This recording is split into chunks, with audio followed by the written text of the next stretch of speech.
La semana pasada vimos la primera parte del capítulo, hasta el versículo 11, tenía que ver con las tentaciones. Estuvimos desarrollando el tema de las tentaciones y tomando como referencia la manera como el propio Señor Jesucristo fue tentado. Y ahora vamos a ver los versículos que van del 12 hasta el 25, pero vamos a poner énfasis fundamentalmente en los versículos 17 hasta el 22. Leemos el pasaje y luego entonces comenzamos a hablar de algo que sucedió inesperadamente. Y ese es el título del mensaje de esta mañana, inesperadamente. Leo entonces, Mateo capítulo 4, versículo 12. Cuando Jesús oyó que Juan estaba preso, volvió a Galilea, y dejando Nazaret vino y habitó en la región de Zabulón y de Neftalí, para que se cumpliese lo dicho por el profeta Isaías cuando dijo, tierra de Zabulón y tierra de Neftalí, camino del mar al otro lado del Jordán, Galilea de los gentiles. El pueblo asentado en tinieblas vio gran luz, y los asentados en región de sombra de muerte, luz les resplandeció. Desde entonces comenzó Jesús a predicar y a decir, arrepentíos, porque el reino de los cielos se ha acercado. Andando Jesús junto al mar de Galilea, vio a dos hermanos, Simón llamado Pedro y Andrés su hermano, que echaban la red en el mar porque eran pescadores. Y les dijo, venid en pos de mí, y os haré pescadores de hombres. Ellos entonces, dejando al instante las redes, le siguieron. Pasando de allí, vio a otros dos hermanos, Jacobo, hijo de Zebedeo, y Juan, su hermano, en la barca con Zebedeo, su padre, que remendaban sus redes, y los llamó. Y ellos, dejando al instante la barca y a su padre, le siguieron. Y recorrió Jesús toda Galilea, enseñando en las sinagogas de ellos y predicando el evangelio del reino y sanando toda enfermedad y toda dolencia en el pueblo. Y se difundió su fama por toda Siria, y le trajeron todos los que tenían dolencia, los afligidos por diversas enfermedades y tormentos, los endemoniados, lunáticos, paralíticos, y los sanó. Y le siguió mucha gente de Galilea, de Decápolis, de Jerusalén, de Judea y del otro lado del Jordán. Estamos viviendo una época, hermanos, en que las naciones han sido sorprendidas completamente a través de este coronavirus. Fue algo que sucedió inesperadamente, como he titulado el mensaje, inesperadamente. Nadie en todo el mundo se esperaba algo como lo que estamos viviendo ahora.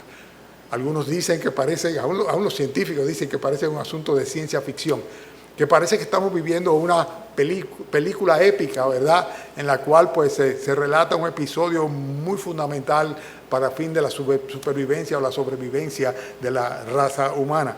Este COVID-19 ha puesto en jaque a la humanidad, pero también ha puesto en jaque a la iglesia.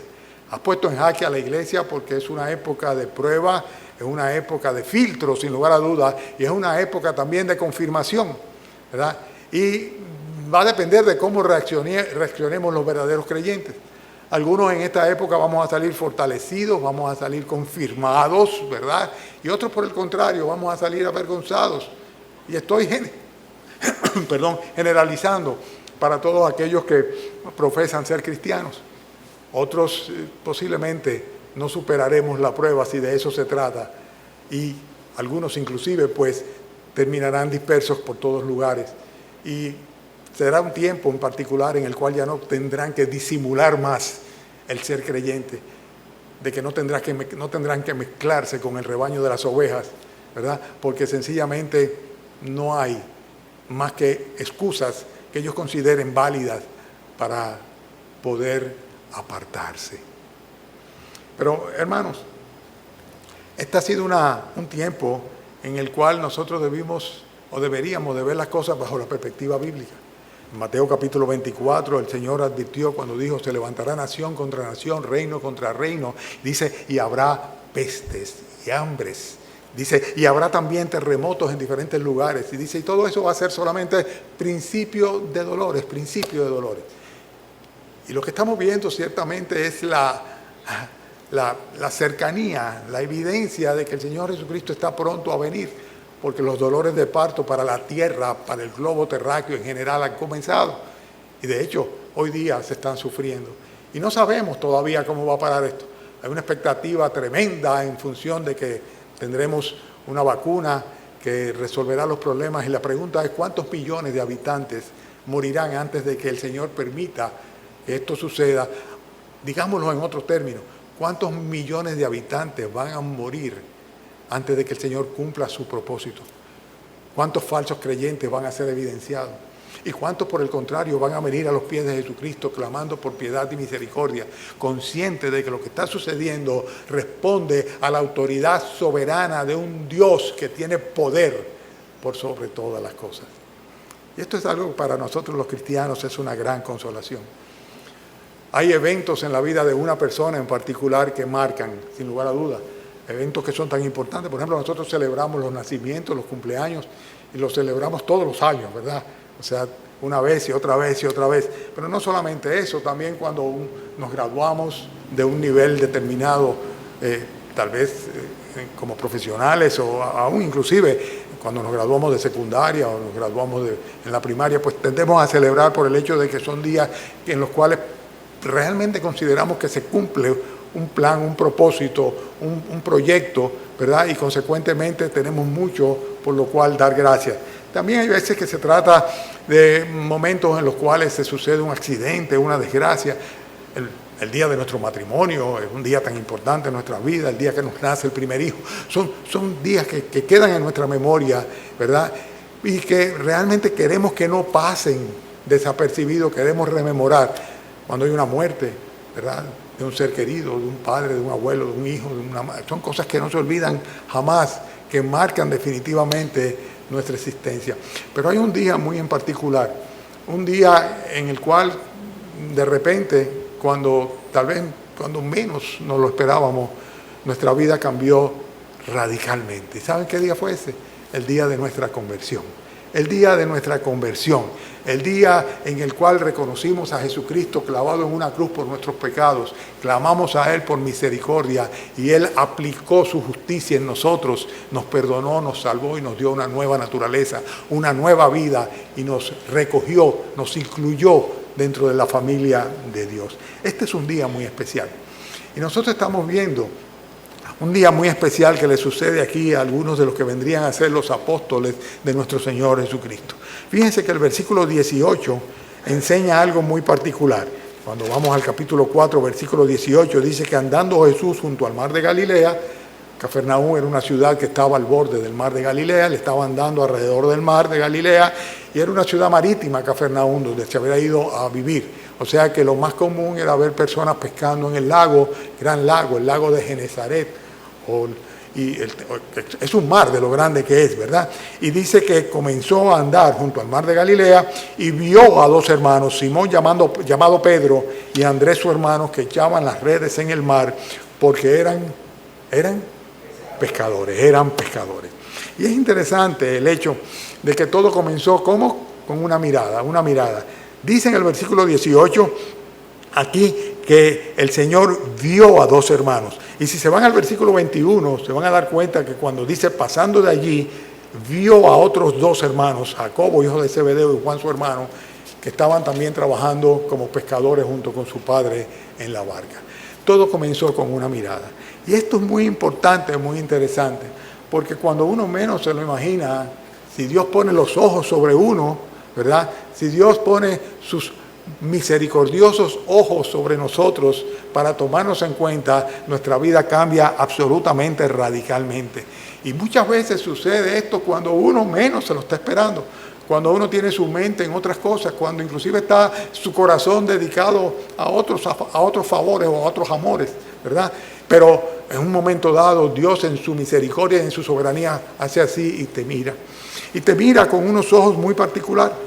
Unos ojos que traen como consecuencia un imán, un llamamiento, ¿verdad?, muy especial. Y la pregunta que yo me hago cuando veo este pasaje es, ¿qué hacía el Señor Jesucristo? ¿Estaba paseando simplemente por la vereda, por la orilla del mar de Galilea? ¿Verdad? En eso dice que estaba por allá, dice andando Jesús junto al mar de Galilea. ¿Qué hacía andando por esos lados? ¿Verdad? ¿Sería casualidad? ¿Verdad? Andando junto al mar. ¿Estaría el Señor predicando tal vez el mensaje que dice un poquito antes, versículo 17, que fue el mismo que llevó a lo largo de todo el tiempo en que tuvo su ministerio terrenal aquí? Arrepentíos, porque el reino de los cielos se ha acercado. como decíamos hace una semana, el mismo mensaje que necesariamente tenían que predicar los apóstoles y que tenemos que predicar nosotros. Lo cierto es que el Señor Jesucristo iba con un propósito. Y parte del propósito lo sabemos nosotros porque nos lo ha dejado en la Escritura. Era el hecho de llamar a los que habrían de ser sus apóstoles. Aquellas personas que el Señor habría de ungir con un poder muy especial para que fuesen testigos de Él mismo y aquellos que llevarían en primera mano el mensaje de salvación. El reino de los cielos se ha acercado. ¿Habría alguna casualidad en esto? Nosotros sabemos ciertamente que no hay casualidad para Dios. El Señor estaba andando por ese lugar y los vio. Y la segunda pregunta que yo me hago, ¿qué vio el Señor en ellos de particular? Porque yo me imagino que tenía que haber muchas barcas y solía ser así. O sea, siempre eran muchas barcas, eran muchos los pecadores, los vemos por otros pasajes en el cual habla de este trabajo de pescadores y de esta cantidad de barcas que posaban en la orilla cuando regresaban de su faena. El hecho es que en este momento en particular el Señor pone la vista específicamente sobre estos que vendrían a ser sus discípulos. ¿Y qué tenían? ¿Qué tenían ellos? ¿Cuáles eran sus cualidades para que el Señor en su soberanía y en su sabiduría los escogiera a ellos en particular? Bueno, a mí no se me ocurre pensar en nada en particular. Eran pescadores, sí, pero pescadores había muchos. Pero eran también pecadores. Y pecadores hay más, ¿verdad? Pecadores somos todos nosotros. La Biblia dice que por el mismo hecho de que somos pecadores vamos a fallecer, vamos a ser sepultados y estamos desde ya muertos en nuestros delitos y pecados. Porque el pecado nos trae la muerte como una consecuencia. Y por eso necesitamos recibir el regalo de Dios, que es la vida eterna. Y es precisamente a través de la fe en nuestro Señor Jesucristo. Pero eran personas normales, personas comunes. En otros pasajes vamos a ver que va a hacerse referencia al hecho de que ellos no tenían ningún tipo de educación o formación, no tenían letras, eran simplemente pescadores, ¿verdad? Pero sin embargo, el Señor decidió mirarlos, mirar hacia ellos y mirarlos de una manera muy particular. Y estas miradas, hermanos, tenían una serie de características que yo quiero enfatizar. Esta mirada del Señor es una mirada que en primer lugar es selectiva. O sea, habían otros, pero el Señor escogió precisamente entre muchos a esos dos, a esos cuatro, en una ocasión y en otra ocasión. ¿Por qué esos cuatro? Bueno, sencillamente el Señor lo decidió así soberanamente, no porque tenían ninguna virtud ni característica que los hiciera atractivos. Todo lo contrario. Y lo vamos a ver más adelante. Pero el hecho es que yo presumo que ellos deben haberse sentido tal vez halagados, si es que pudieron de alguna manera vislumbrar quién era que les llamaba, quién era que los estaba mirando. Porque cada uno de nosotros quisiera ciertamente verse visto, observado por alguien que puede serle de beneficio, por un benefactor. Y en este caso, pues, el Señor escogió mirar precisamente entre todos a estos cuatro, a estos dos primero y después a los otros dos. Pero esta mirada, además de ser una mirada selectiva, porque el Señor no tenía por qué mirarte a ti. ¿Por qué te miró a ti, no a tu hermano? ¿Y por qué te miró a ti y no miró a alguien que tal vez era más piadoso que tú? Pero fue selectivo. Además fue una mirada profunda. En primer lugar, la mirada del Señor es una mirada selectiva, pero también es una mirada profunda. O sea, Dios conoce lo que hay en nuestros corazones, Dios conoce nuestros pensamientos. Dios conoce realmente quiénes somos y a pesar de ello, Él decide simplemente llamarnos en un momento dado y nosotros sabemos que no tenemos nada que esconder delante de Él y que no podemos huir a ningún lugar. Porque donde quiera que vayamos, dice, ahí estará Él observándonos a nosotros. Una mirada selectiva, una mirada profunda, pero la mirada fue también una mirada agraciada.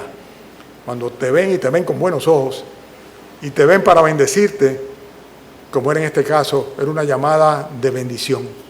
Todo esto, yo voy a llegar a algún sitio dentro de un rato. Voy a hacer un paralelismo entre esta llamada y el llamamiento que el Señor nos hace a nosotros, Claro que voy a aterrizar, pero por el momento vamos a analizar lo que estaba sucediendo ahí. El Señor escoge a estas personas, a quienes conoce quiénes son, a quienes llama por su nombre, ¿verdad? Porque Él sabía quiénes eran, a pesar de que no los hubiera conocido formalmente antes. ¿Y los llama para qué? ¿Para maldecirles? ¿Los llama para, de alguna manera, echar en cara sus faltas? No, los llama para bendecirles. Porque los llama con una mirada misericordia, o sea, con buenos ojos. Y esto lo hace, hermanos, soberanamente. Soberanamente, porque Él es Dios, Él es Señor y Él es Rey. Consecuentemente, nuestro Señor Jesucristo, cuando decide fijar sus ojos sobre un pecador, lo está haciendo de una manera selectiva, profunda, agraciada, misericordia y también soberana. Pero no se queda ahí, hermano. No se queda ahí.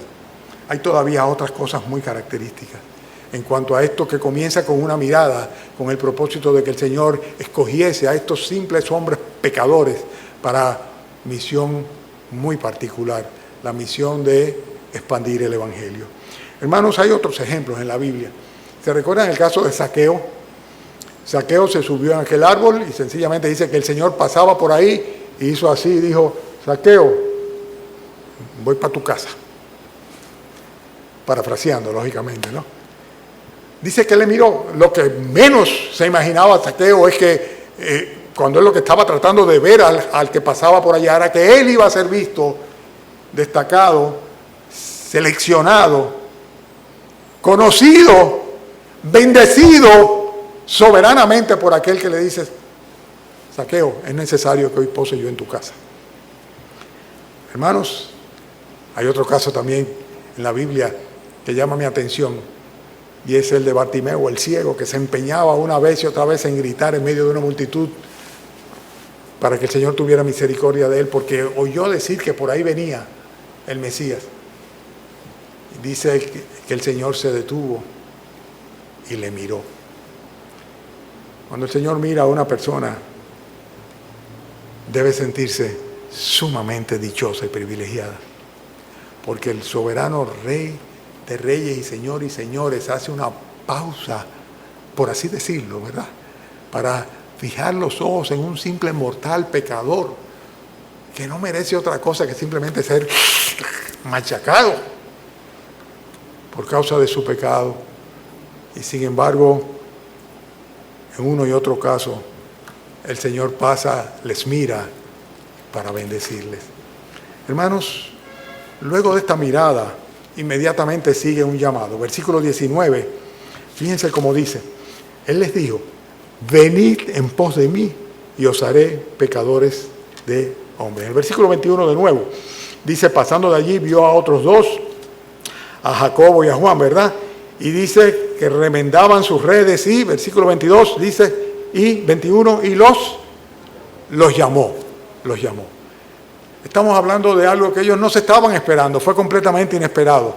Y este llamado fue inesperado. Inesperado para Pedro y Juan y también, sin lugar a duda, para los hijos de Zebedeo.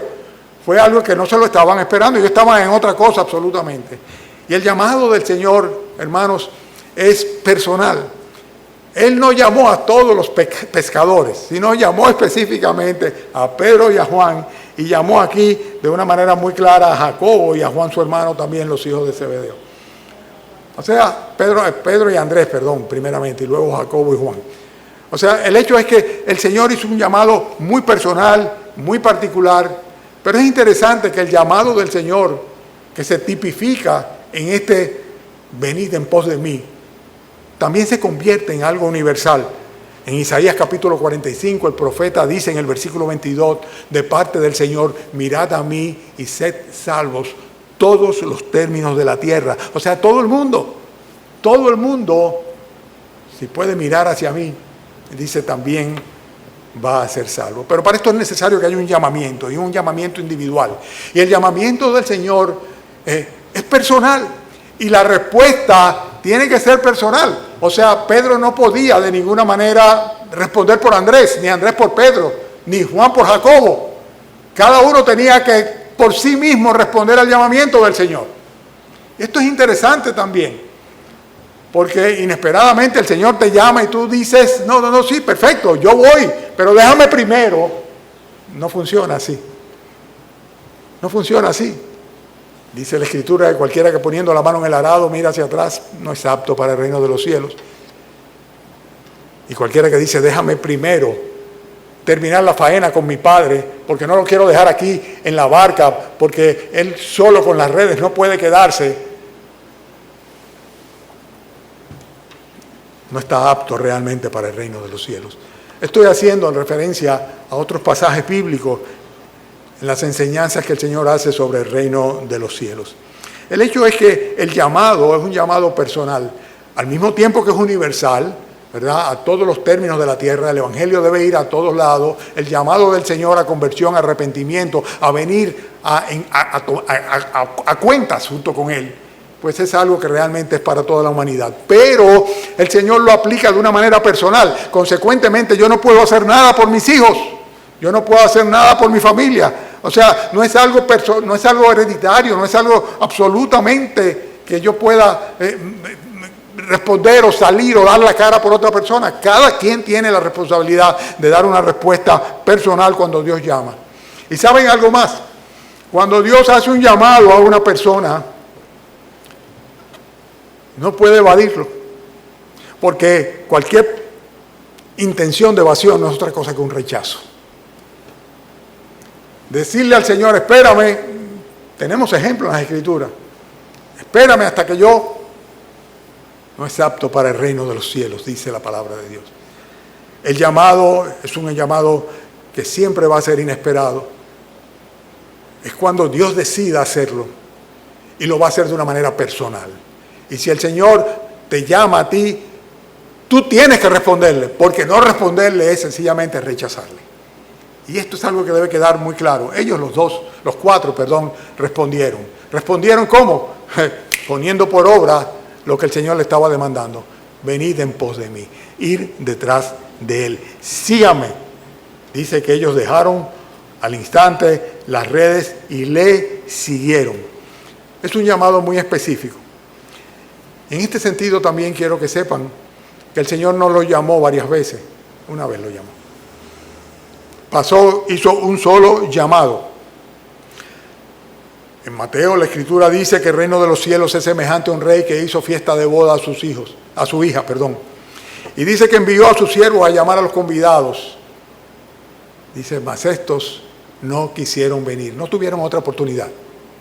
Los que fueron convidados a las bodas y no respondieron a la invitación del Señor, Mateo capítulo 22, versículos 2 y 3, en esa parábola, pues nos vamos a dar cuenta de que no tuvieron otra oportunidad. Muchas personas piensan, bueno, yo ahora no voy a responderle, pero que me espere Dios, que yo después, tal vez, ¿verdad? Cuando esté mayorcito y resuelva las cosas que yo tengo que resolver aquí, entonces tal vez, ¿verdad? Yo voy a considerar que es el momento apropiado, porque yo tengo que ser responsable, yo tengo muchas cosas y muchas metas y muchos propósitos, ¿verdad?, que llevar a cabo y que lograr antes. Pero el llamado es un llamado específico a una persona individualmente, es un llamado que lo hace una sola vez y es un llamado que el Señor hace independientemente de quién tú eres o lo que tú haces. Primera de Corintios capítulo 1 nos habla sobre eso. En el versículo 26 dice, mirad pues, hermanos, vuestra vocación, porque no sois muchos sabios según la carne, ni muchos poderosos, ni muchos nobles, sino que lo necio de este mundo escogió Dios para avergonzar a los sabios, y lo débil de este mundo escogió Dios para avergonzar a los fuertes, y lo vil de este mundo y lo menospreciado escogió Dios, y lo que no es para deshacer lo que es, a fin de que nadie se jacte en su presencia. Hermanos, no se trataba de que eran personas con muchos dones, muchos carismas, mucha capacidad intelectual, muchas virtudes, no. Eran pecadores comunes, como tú y como yo. Pero el Señor, de una manera soberana, hizo un llamado. Y ese llamado específico, una sola vez, era precisamente para ellos, a pesar de sus calificaciones, a pesar de sus calificaciones. Pero hablando del llamado, tenemos que también analizar el hecho de que fue un llamado para una acción en particular. El versículo 19 lo dice. Dice el versículo 19 que les dijo, ¿qué cosa? Venid en pos de mí y os haré, ¿qué? Pescadores de hombres. Os haré pescadores de hombres. Este llamado era para una misión específica. Un llamado para, ¿qué? Para seguir a Jesucristo. Pues pensé que ustedes iban a estar pensando, para pescar hombres. Eso tiene que ver con la misión, lo vamos a ver dentro de un rato. Pero el llamado era para seguirle. Venid en pos de mí. Y de eso es que se trata. De eso es que se trata, ciertamente. Cierto que es para una misión determinada, y en el caso de los apóstoles, al igual que nosotros, tenemos una misión que cumplir, pero que es hacer discípulos, o sea, convertirnos en pescadores de hombres.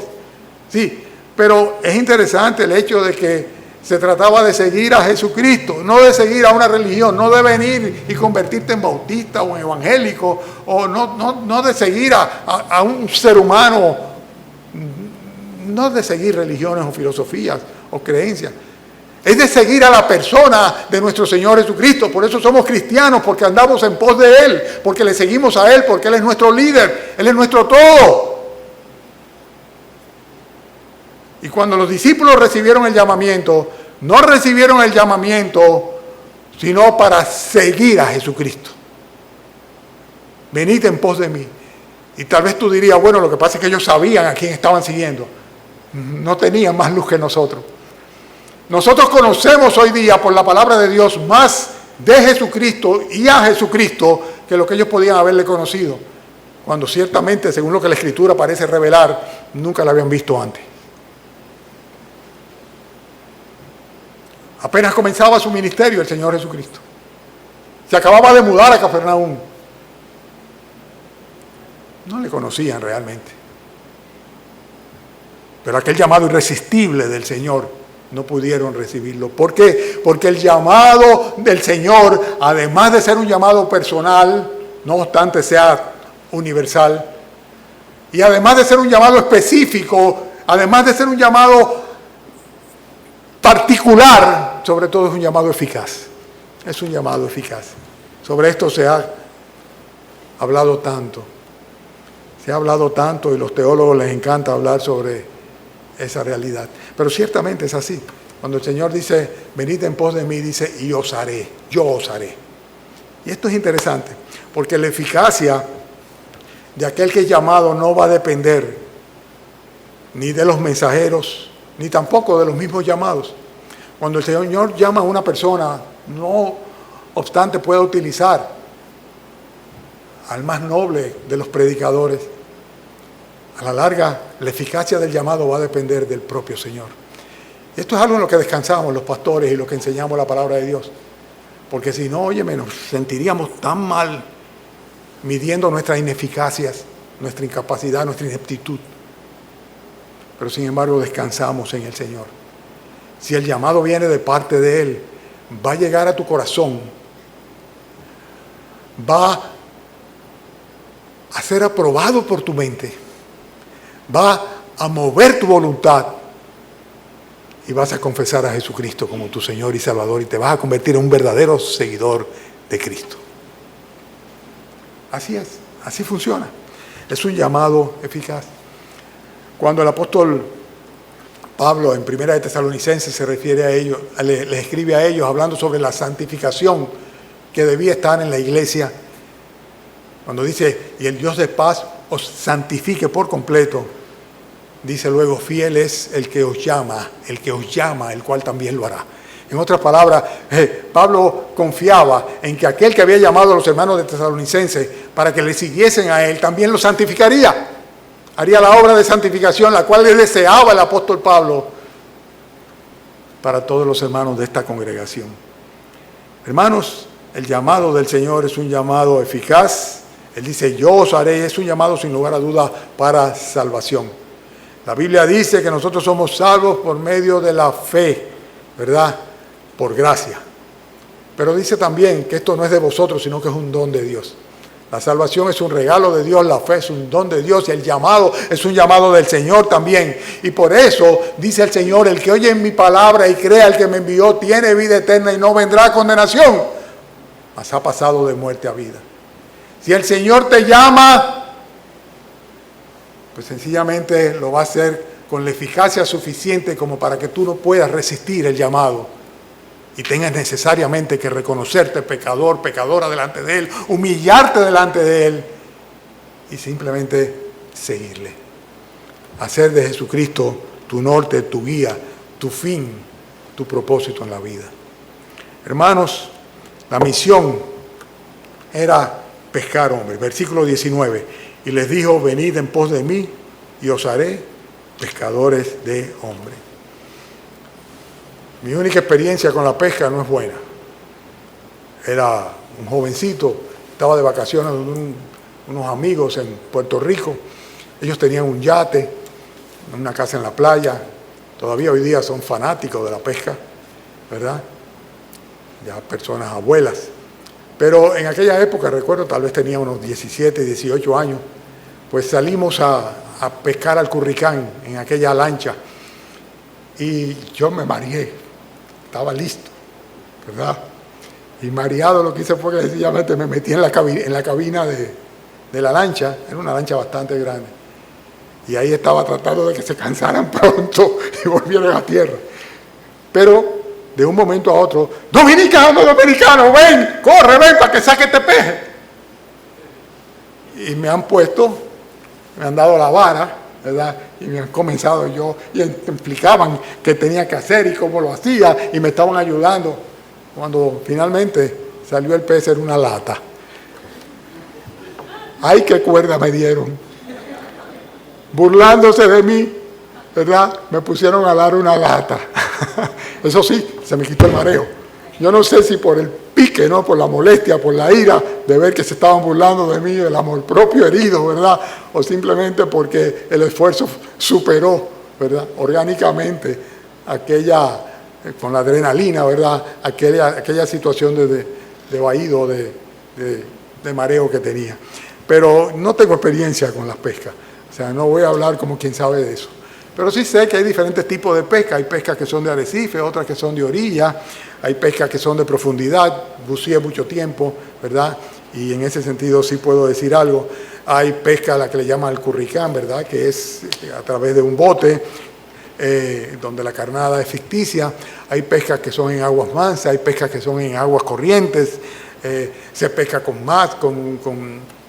redes, se pesca con trampas, ¿verdad? O sea, hay muchas formas de pescar, pero en cada caso los equipos son distintos y las carnadas son completamente diferentes. Pero la pesca más importante de todas, sin lugar a dudas, es la pesca de armas, ¿verdad? Y en esto, Dios utiliza a quien Él quiere, como Él quiere, con los recursos que Él quiera. No que yo no sé predicar, bueno, eso lo dices tú. Pero si Cristo mora en tu corazón, si tienes el testimonio de Cristo en tu vida, si has pasado de muerte a vida, tú puedes dar testimonio de Cristo y tú puedes predicar el Evangelio. Claro que puedes. Aún los que no son salvos pueden hacerlo. Aún con un acopio de recursos intelectuales, tú puedes sencillamente traducir lo que la Escritura dice a la verbalidad y decirle a una persona: Cristo murió en la cruz por los pecadores, aun siendo tú una persona en camino de condenación. Pero, ¿qué es lo que estoy diciendo? Lo que estoy diciendo es que cuando el Señor nos llama a nosotros, los cristianos verdaderos, ¿verdad? Y nos mira de una manera muy particular y nos llama para ser parte de su pueblo, para responderle, para seguirle a Él. Al mismo tiempo, Él nos manda a una misión muy particular y es dar de gracia lo que de gracia hemos recibido. Manifestar a los hombres la gracia del Evangelio, la misericordia de Dios encarnada en nuestro Señor Jesucristo. En ese sentido, hermanos, se cumple sin lugar a duda lo que la Escritura dice cuando advierte que el reino de los cielos es semejante a una red que echada en el mar recoge todas clases de peces. Y estoy refiriéndome a Mateo capítulo 13, un poquito más adelante. Dice, una vez llena la sacan a la orilla, sentados recogen los buenos en cesta, los malos lo echan afuera, y así será en el fin del siglo. Cuando saldrán los ángeles, apartarán a los malos de entre los justos y los echarán en el horno de fuego, y allí será el lloro y el crujir de dientes. El que pesca no sabe si va a sacar una lata o un pedazo de plástico, sobre todo hoy día, como están las playas, los mares contaminados y los lagos y los cauces. Pero pesca. Pero lanza su cordel, lanza su malla, lanza su red, porque eso es lo que el Señor nos manda a hacer. Y lo hacemos con la esperanza de que el Señor quiera glorificarse a sí mismo, no al pescador, sino a sí mismo, llamando las almas al arrepentimiento. Hasta entonces, los discípulos, los apóstoles, habían sido personas que simplemente habían vivido para su beneficio personal. ¿Cuál era la preocupación de ellos? Bueno, la que tienes tú y tengo yo y tiene todo el mundo. La de proveer, la de producir, la de prosperar, la de llevar a su casa, la de criar, la de levantar, la de construir. Pero a partir de ese momento, su vida iba a cambiar, su misión y su visión iba a cambiar absolutamente. Porque el llamado era un llamado específicamente para seguir a Cristo a fin de que se ocuparan de una misión muchísimo más excelsa. ¿Cuál? La de pescar hombres, pescar almas, pescar almas. Ya no podían seguir viviendo para sí. Por eso ustedes se dan cuenta de que hay una respuesta que es categórica de parte de ellos. Ellos habían sido vistos, habían sido llamados, habían sido invitados para la pesca de las almas y respondieron inmediatamente. Versículo 20 dice que ellos entonces le dijeron al Señor, espérate un chin, déjame. Dice eso, versículo 20. No, no dice eso, dice, y ellos entonces, ¿qué dice? Dejando al... Bueno, el instante es el átimo de los italianos. Recuerdo un chiste que decía que si queremos saber cuál es la definición de un átimo, es el tiempo que pasa entre cuando cambia el semáforo y el desgraciado de atrás te toca la bocina. Es un instante, o sea, algo que de una vez.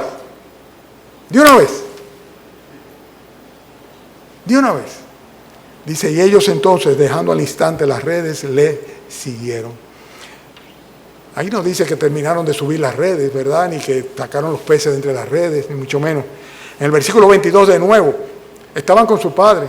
Dice, y ellos, dejando al instante la barca y a su padre, le siguieron. Interesante que el verbo está en aoristo griego, lo que es un pretérito perfecto. O sea, algo que se sucedió una vez completamente y permanentemente. O sea, ya pasó. O sea, cuando dice le siguieron, no es que le siguieron ese día y que después, no, sino que fue algo que en un instante ellos dejaron eso. Su vida cambió. Ya sabemos bien que cuando perdieron la fe, la tendencia de su naturaleza fue regresar a sus redes y a su barca. Pero el llamado del Señor es suficientemente eficaz como para que, no obstante las circunstancias por las que pasemos, finalmente nosotros nos encarrilemos a su servicio y le sigamos a Él. Por eso podemos confiar en que el que comenzó en nosotros la buena obra, ¿qué dice? La va a completar, la va a llevar a cabo para el día de Jesucristo. Hermanos, la respuesta fue inmediata. Una respuesta espontánea, no le pegaron un fusil en el pecho, el Señor no les amenazó, no les dijo se van a ir al infierno si no me responden. No. Simplemente el Señor los llamó. Y ellos al instante, en el momento, dejaron sus redes y las redes eran, ¿qué representan esas redes? Representan su instrumento de trabajo, el serrucho del carpintero o el martillo del carpintero o el lápiz del calculista o la computadora del novelista. En otras palabras, dejaron su instrumento de trabajo y dejaron todo su equipo. Dice que dejaron las redes, dejaron la barca. Cuando el hermano Silfas me dijo hace muchos años, junto con con la hermana Lilia, que habían pedido que le dieran una residencia y se la habían aprobado y estaban pensando ver cómo podían trasladarse. Mi reacción muy paternal fue: no quemen las barcas, si es posible guarden sus casas. Ahora se fue la hermana Jenny, ¿verdad?, con su familia también. Ahora fue para el Canadá que se fue a vivir, y le di el mismo consejo: no quemen las barcas, no quemen las naves. La expresión es sencillamente: dejen algo aquí que si deciden volver atrás, encuentren dónde cobijarse, encuentren cómo seguir adelante, cómo retomar su vida, su trabajo, su familia, su casa, etcétera, etcétera. Yo tiendo a ser muy conservador. Tal vez falto de fe. Bueno, puede ser que sí. Pero le respondí conforme a lo que el corazón me dictaba. El hecho es que ellos dejaron la barca. La dejaron simplemente. Y no solamente dejaron la red, dejaron la barca, sino que dejaron también al país. Óyeme, pero que mira que mi mamá, mira que mi papá, y cómo yo puedo... Zebedeo se vio feo, se vio solito.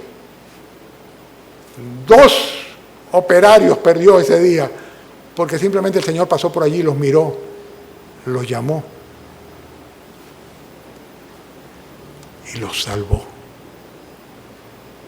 Y los salvó. Marcos capítulo 10, dijo el Señor Jesucristo lo siguiente: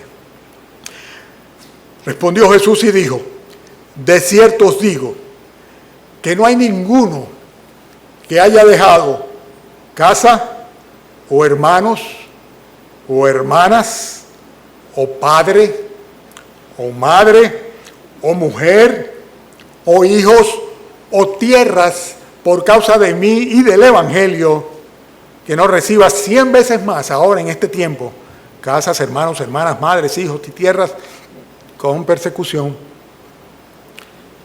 y en el siglo venidero la vida eterna. Últimamente los políticos están utilizando esa frase de ganar, ganar. Bueno, esto es ganar, ganar. Pero la barca, pero papá, pero mis hijos, nunca se pierde con el Señor. Nunca se pierde por responderle al Señor. Que es un asunto de fe, sí, claro. Los discípulos, los apóstoles ni se imaginaban a lo que tendrían que presentarse, que enfrentarse. Cuando habla de persecución el Señor, es con persecución de verdad. Y las persecuciones iban a venir, no vamos a entrar en detalle con esto. Dice la Biblia que muchas veces los enemigos del hombre serían los de su propia casa. Pero una vez que hay una respuesta y una decisión de seguir al Señor Jesucristo, ni siquiera pensamos en eso. Lo único que pensamos es en permanecer y permanecer fieles. Porque eso es lo que el Señor quiere. Él quiere que seamos fieles como Él también es fiel. Voy a concluir ya. Voy a concluir con preguntas, ¿verdad? Preguntas que nos pueden hacer reflexionar. La primera pregunta, mírenme aquí. ¿Ha fijado los ojos el Señor sobre ti? ¿Te ha mirado?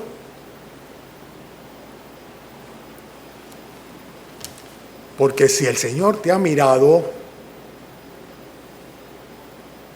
tienes necesariamente que darte cuenta. No puedes evadir la mirada del Señor. Es que no se puede evadir la mirada del Señor. Y si el Señor, además de esto, te ha hecho una invitación a seguirle, venid en pos de mí, o sígueme. Es que sencillamente no puedes de ninguna manera evadirla. Porque si lo haces, vuelvo y te reitero, sería lo mismo que decirle: no me interesa. No me interesas tú, no me interesa la salvación que me ofreces y no me interesa la vida que tú propones para mí. Yo tengo mi propia vida, mis propios planes. Déjame en mi barca y déjame con mis redes. Pero no solamente eso.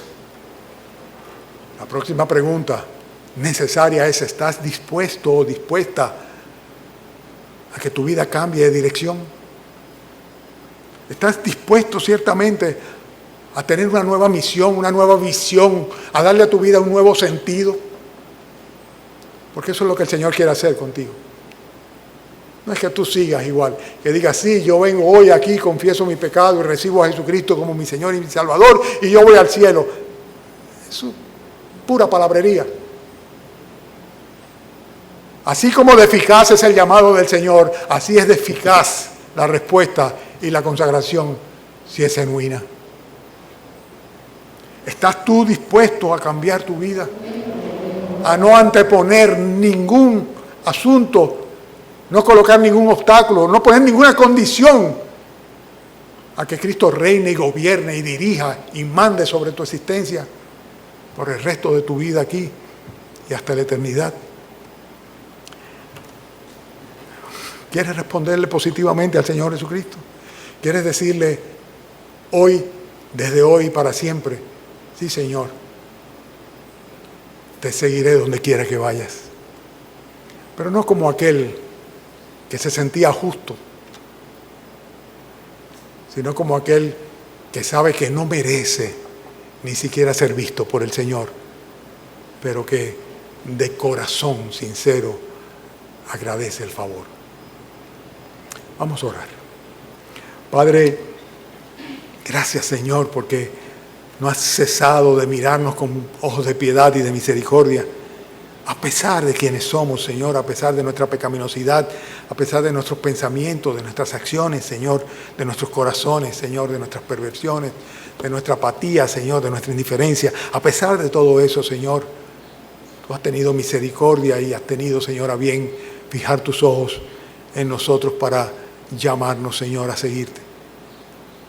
Oh Padre, no queremos, Señor, seguir hombres, no queremos seguir religiones, no queremos, Señor, seguir filosofías ni doctrinas, Señor.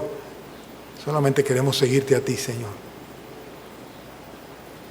Y por eso, Señor, en esta mañana te reiteramos, Señor, nuestra disposición de, sin anteponer absolutamente nada, Señor, pues sencillamente seguirte, entregarnos y consagrarnos a ti. Padre, ten misericordia de los que todavía no son tuyos, Señor. Sabemos, Señor, que tú nos lo vas a llamar para siempre, sino un día en especial. Tal vez hoy, Señor, es el día en el cual tú vas a hacer el llamamiento de aquel que me ha escuchado. Si es así, Señor, nos regocijaremos contigo y con los ángeles, Señor, porque un pecador se arrepiente. Y eso es motivo de gozo en los cielos, más que cuando se acercan aquellos que se consideran justos y que no tienen necesidad de arrepentirse. Oh Padre bendito, te rogamos, Señor, que sea hoy día de salvación y de consagración para tu gloria y para nuestro gozo. En el nombre de Cristo Jesús. Amén.